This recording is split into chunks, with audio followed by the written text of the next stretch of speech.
In this video, we're going to look at the Schumacher era Ferraris. And he was dominant, and there's a lot of Ferraris over the years. So in this one, I'll do a brief overview of what I've got on the table here, but then I'm going to go over each individual car each year and compare that with books and other collectibles and such. Okay, so first off, we have this 1/18 scale. This is a Hot Wheels car. Next, we have a, what scale is this? I always forget. 1/24th scale die cast, nicely detailed and worked out. It does have Marlboro logos on here, which very few of them do have if you take a look here. I had bought the decals separately and applied them to this one as well as these two slot cars. Because at the time of the Schumacher era, particularly, cigarette sponsorships were being phased out. And when it came to toys and even collectibles, it was kind of banned. You couldn't have cigarette sponsorship. Thank goodness in the last few years that cigarette sponsorship is allowed back on collectibles. And I can see not having it on kids' toys and such. But next we have 1/32nd slot cars, and I have 4 of them here, all different makes, all different manufacturers who made them. First off, this is the earliest Ferrari in the Schumacher history. This is the first one he drove for Ferrari. And this one is by Arton, which is a very low-end, very inexpensive slot car. But was very unique. They were the only ones to do a proper version of this car, and actually it's not bad, and it's not that bad of a runner either. But we'll review that, and we'll do track testing. Next is Nenko. They did a series of Formula One cars at this era that were quite nice, working steering. But again, you can see it has the little bars instead of the cigarette sponsorship. Next, we have Scalextric, and this is a beautiful model, really nicely done. And we're getting into more aerodynamics with little winglets and various things on here, but really nicely done. And again, I've added Marlboro sponsorship stickers and even the detailed stickers on the helmet, which most manufacturers don't do a whole lot, especially back then, on detailing on the helmet.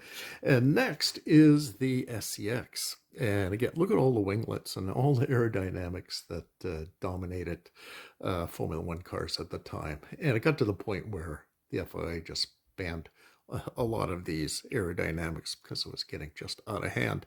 This one, again, I bought and then applied all of the Marlboro decals. But unlike the other one, if you look at this one, quite nicely painted and detailed helmet on here. And that was from the manufacturer. So yeah, SCX were very, very good with that kind of detail. I think I did add a little Marlboro on the front of the helmet. But other than that, it came pretty nicely done. Next, we have the 1/43rd scale die cast. And there's quite a few of them here. At this point, I think I will change my format and look at the history and look at the Ferraris of Schumacher from early to later, and look at them one at a time and with the books and other collectibles related to each of those individual cars. The first of the Schumacher Ferrari started in 1996 with the F310, and that's this Arton slot car, which is represented very well, quite nicely done. Again, this is made of a soft plastic as opposed to the others, which is a hard plastic, and you know, sometimes it gives you less detail, but this is pretty good.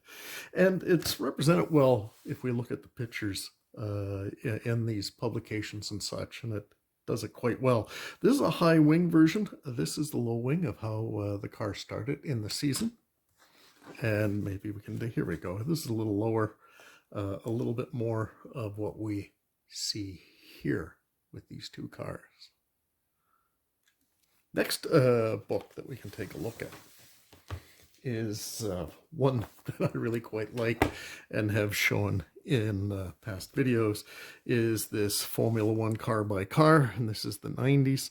So if we go to 96, here is that car again. And there is that low nose version. And talking about the cigarette sponsorship, this is accurate to this picture. I can line that up. And it has those bars as opposed to the Marlboro logo, but it does have the low front nose, just like in this picture, so quite accurate. And they had these extended winglets coming off the back wing. And then later in the season, they went to a higher wing. And at some races, the cigarette sponsorship was still allowed. So again, this was at the beginning of cigarette sponsorship being kind of banned outright from Formula One racing and racing in general. The next book, which has tons of information on this car, is the auto courses. And I got these all the time. 96, it was Damon Hill won his one and only world championship. And if we go in here, yeah, controversial here. Damon Hill won the championship, and Autocourse is really well known for the drivers' ratings, and they rated Schumacher #1. One of those rarities of where they didn't rate the world champion as #1.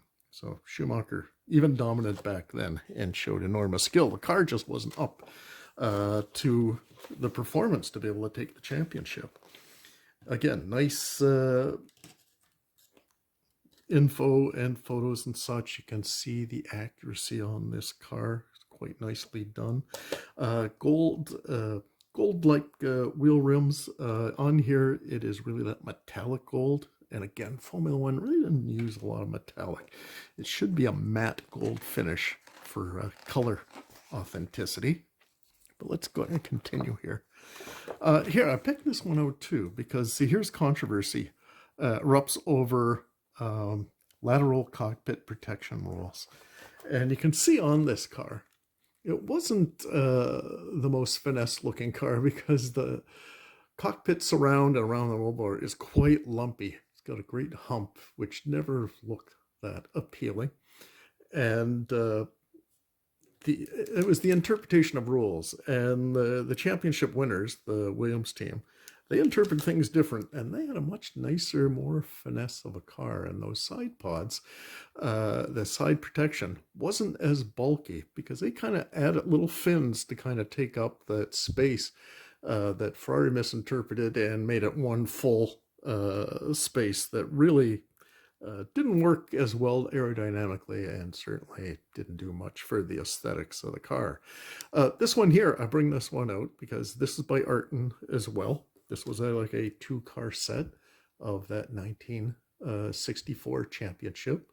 And very cool cars when you race like to like. I mean, they're great fun racing, and they're not that bad of runners. You know, they have magnets, but not a whole lot of grip. Very low magnetic field on those. If I continue on this book, there we go. There's that low nose on here. One of the races that he won.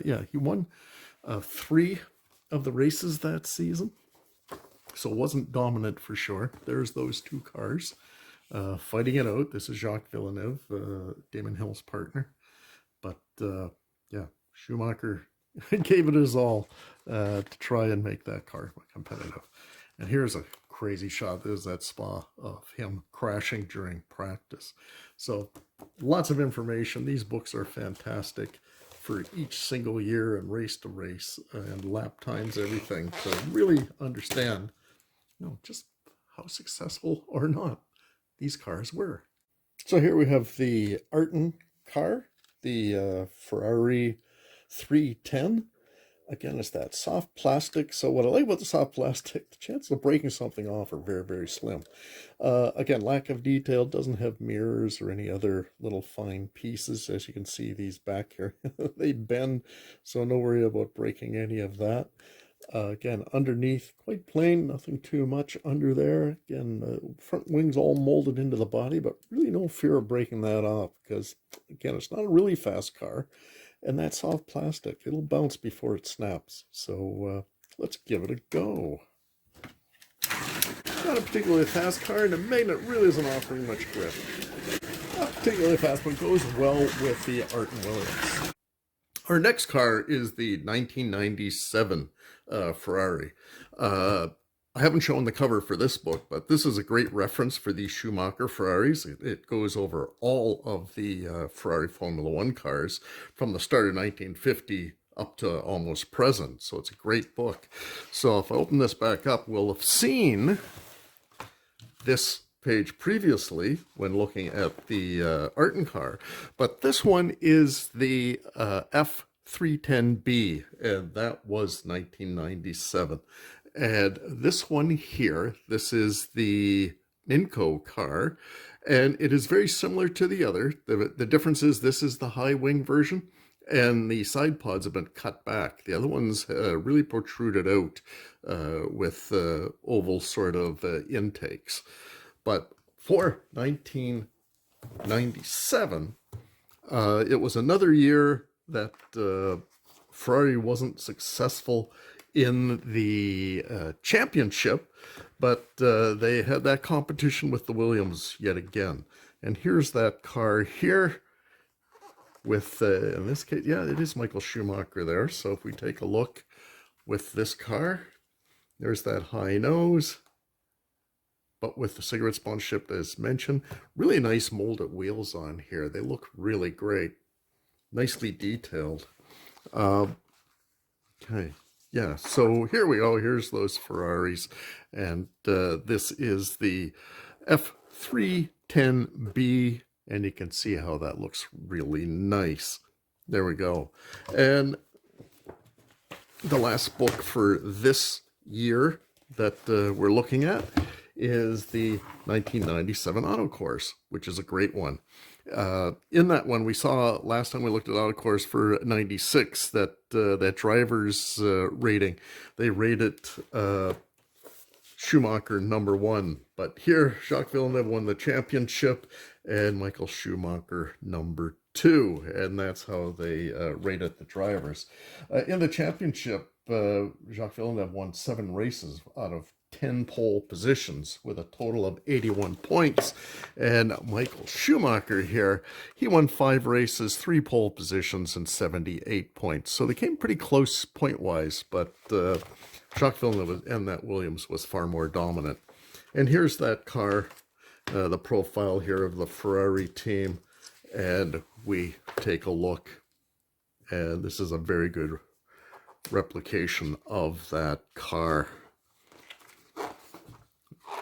There we go, and up here. Next, on to a track test for this one. So, track test of the B version of this Ferrari. We saw the Arton, and to really compare the difference between these two cars, you can see that these protruded intakes here are not there. It has a high nose, whereas this one had the low nose, and also on this one it had those winglets that we talked about. This one does not. It's the rear, just the rear wing here. But this one is nicely detailed. It is a hard plastic, unlike the Arton soft plastic. Has more details. Got the mirrors here. It's got a nice driver helmet with a bit of paint on it, which is really good. Magnet, yes, it has a little round magnet up in the front, but it really doesn't give some good grip. Working steering, which is great. Now, motor-wise, here is a Ninco NC2, and if we can take a look at, there's that voltage, that 14.8 volts, so virtually 15 volt. But NC2, and this is 18,000 RPM, whereas we took a look at the previous Ninco, the Porsche that we, Spider that we looked at, was a thruster, an NC8, and it was only a 16 RPM motor. Even though it sounded like an NC8, it'd be more advanced. But this is by far the faster motor. Let's give it a go here. Much faster and really glued to the track. I don't think the steering adds much to its performance. In 1998, Ferrari introduced the F300. And let's take a look in this book here, so we get a better idea what the car looked like. There we are. I do not have any die-cast slot cars or anything of the F300. And I'm not sure if much was actually produced of that car. Here we are, the Autocourse 98. And in this, we see that the world champion was McLaren driver Mika Hakkinen. And even though here's that case again, Schumacher dominant in the Autocourse driver rating. They still rated him as #1, even though Mika Hakkinen was the world champion. In 1999, the next Ferrari was the F399. What I have model-wise is this Hot Wheels 1/18 scale die-cast. Again, no Marlboro logos. I've yet to find a decal sheet to be able to update this so that it has those logos on it. We have the car here. No slot cars that I was aware of for this version of the car. What was cool about this and significant for Ferrari, here's an excellent book on the Ferrari World Champions, both in sports car prototype and in Formula One. And they won the Constructors' Championship. Michael Schumacher did not win, but the team dominated enough to win the Constructors' title. If we take a look in here, let's see what we've got. There you go, Mika Hakkinen, and there is that car. Let's take a look. All the other insignia, sponsors and such is all accurately laid out on this car. So very, very nice model. They're very well done. There's that board here, that wooden plank to make sure that the cars are not too close to the ground and creating a suction effect on the bottom of the car. And here we go, Autocourse yet again. If we take a look here, again, it was another Mika Hakkinen McLaren championship. Here is that Ferrari in Autocourse. One of the reasons why Schumacher didn't win with his car, his teammate, Eddie Irvine, came very close. He came second in the championship and really gave Hakkinen a run for his money. But Michael Schumacher had broken his leg, so he was out for a good half of the season. So that contributed to him not being able to compete. In 2000, the F1 2000, properly named Formula One car, a successful year, both Constructors' Championships and Michael Schumacher on the first of his many championships for Ferrari. The only model depiction of this car that I have is this 143rd Hot Wheel car, nicely detailed. Everything there except for those Marlboro stickers, but other than that, very finely done, very good. If we take a look, we have more information on that here in this one here, the Ferrari World Champions, and there is a historic triumph, it says here, and having Schumacher and Ferrari winning both titles. In the Autocourse, we have driver's rating. Here he is, #1 and #1 championship. 9 wins out of 9 pole positions with 108 points. And Mika Hakkinen, who won the previous 2 championships, had 4 wins out of 5 poles with 89 points.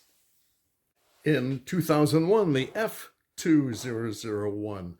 Again, a Schumacher championship, Ferrari Constructors' Championship. 2 die-cast, 143rd by Hot Wheels of that Schumacher Ferrari, and Schumacher in there, nicely done. And we have, what scale is this one? This is 1/24th scale. Really nicely done. And this one here, I did get the Marlboro decals and get that done up properly. So really nice looking. Look at that nice big Marlboro stickers on here. Really nice looking car. If we go to our Autocourse, again, Michael Schumacher rated #1 in their driver's ratings. And in our championship book, here we go, 2001, there we are, and we can see this model looking bang on to the photos. 2003 and the appropriately named F2003. Again, we have the 143rd Hot Wheels of that winning Ferrari and champion Michael Schumacher, which we have here. We can take a look at those cars. Again, always beautifully done. But again, no Marlboro sponsorship there. Here we go. Michael Schumacher, number one, had 8 wins and 93 points.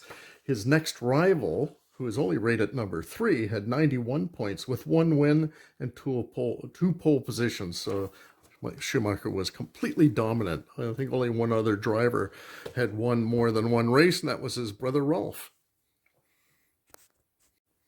2004 and the F2004, we have that traditional 143rd Hot Wheels. Always very, very nice. Lots more aerodynamic appendages happening there. And excellent.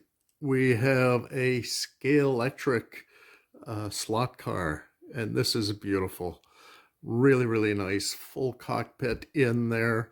Marlboro decals. Again, I had applied finding some that would fit scale-wise, but just a beautiful car. The championships, both Schumacher dominant and the construction title also won by Ferrari. If we take a look in our auto course, definitely rated number 1. 13 wins out of 8 pole positions, completely dominated the season.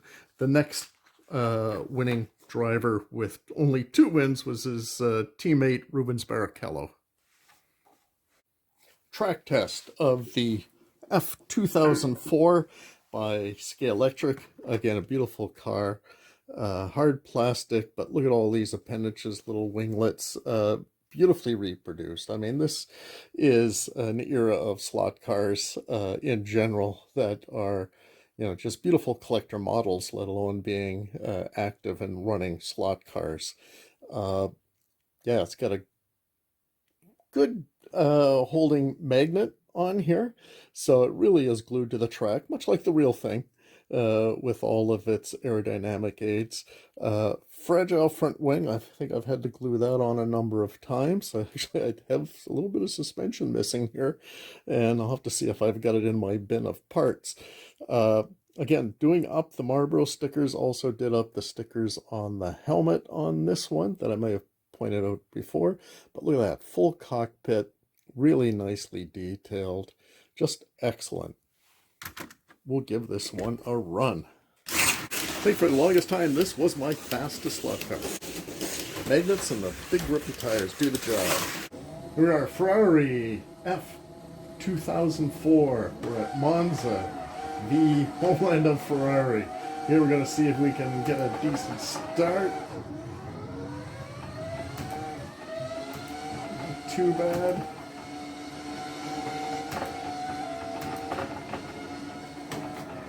Oh boy. First lap's always crazy.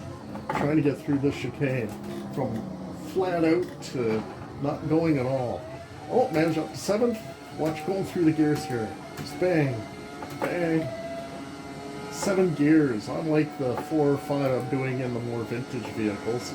Even though this is 20 years old, still a lot of the same sort of techniques driving as in today's cars. Big wide tires. Oh, there's a left corner for me. There we go. Oh, somebody's off the track. Oh, that's beneficial to me. Up to 5th, 4th. Am I keeping them in sight? Reaction time, it's just so much quicker than the vintage stuff that I really enjoy driving in the past videos.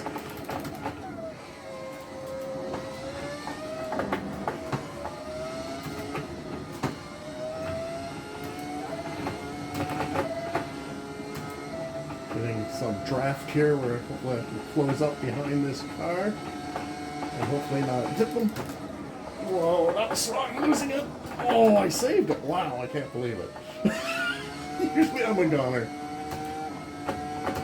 But that car really hit the brakes earlier than I suspected. Down this main straight. Oh, we got somebody coming up and passing me. I'm going to take him on the brakes.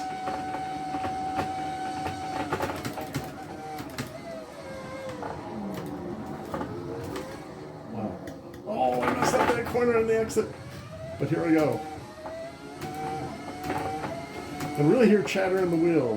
You're really feeling all the bumps and just the texture of the track is really forcing my hand on the wheel to hang on.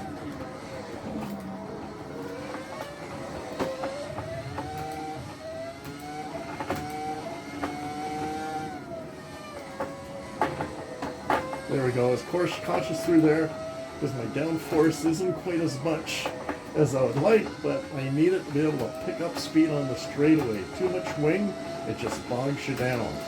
And there we go. The proof in the idea there is that I managed to pass on the straightaway. Now I gotta be cautious on the curves because I can easily lose traction. There we go. Being very gentle on the wheel. Don't want to do anything too abrupt or I'm going to be swapped around. I forgot my 7th gear there.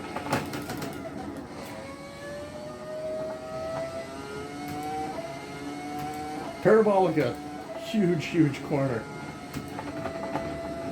And then this main straight until we hit that gearing right down to first in this chicane, which has been crazy. Fast laps because, oh my god, these cars are so, and I'm losing it on the chicane. Okay, we'll wrap it up. I think we got some footage there. You're getting a feel of what the Schumacher Ferraris were like and how he was so dominant with these cars. So Michael had 2 more years with Ferrari, but not winning the championship. 2005, here's the car here. I don't have any merchandise on that year, being a non-championship year. Do, of course, have the auto course and the winner being Fernando Alonso. And if we take a look at the driver's ratings, he is 3rd with Fernando Alonso 1st and Kimi Räikkönen being 2nd. So the following year we have 2006, and the race car, the Ferrari, was the 248 F1, and I do have this fantastic slot car by SCX, done up with the decals. Beautiful model, and I really like the cars. They came up with 3 other cars of that year, and they're not particularly fast cars. They're really glued down. They all have this working steering, but they are beautiful models, and they're quite fun to run together. And we'll do a track test after this little bit here when we take a look at this car. And of course, we have the auto course again, with Fernando Alonso winning the championship.